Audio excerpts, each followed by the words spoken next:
Honourable speaker sir, मेरा सवाल health minister साहब से है सर।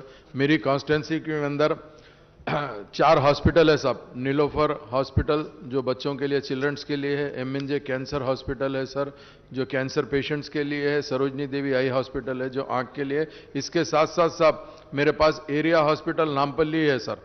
जब से मैं हॉस्पिटल डेवलपमेंट कमेटी का चेयरमैन बना हूं सर, ये हॉस्पिटल बहुत ज़्यादा अच्छे से डेवलप हुआ है सर। पहले आउट पेशेंट के अंदर सर 80 से 100 आते थे सर, आज मोर देन 1500 आउट पेशेंट आ रहे हैं सर। डिलीवरीज भी 400 प्लस हो रहे हैं, दूसरे चीज़ें भी अच्छे हो रहे हैं सर।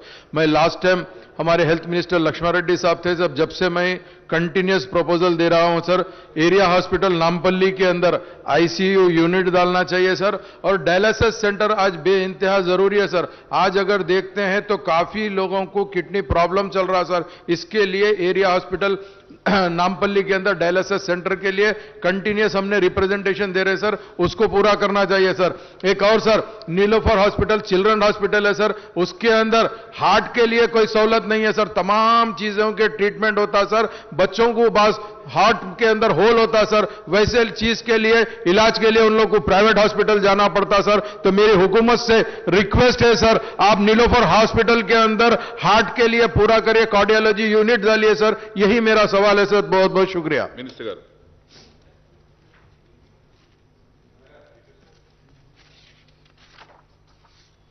स्पीकर सर, जनाब जाफर हुसैन साहब ने जो नामपल्ली एरिया हॉस्पिटल के बारे में और वहाँ ICU फैसिलिटी और उसके साथ ही साथ आपने जो नीलोफर में भी कार्डियोलॉजी सेंटर के वास्ते और डायलिसिस सेंटर के वास्ते भी आपने जो बोला, आप लिख के भी दे दीजिए, मैं हेल्थ मिनिस्टर साहब को दे दूंगा। पर हमने नोट भी कर लिया, बट आप लिख के दिए तो और भी आसानी हो जाती। आर.ओ. रमेश गाరు.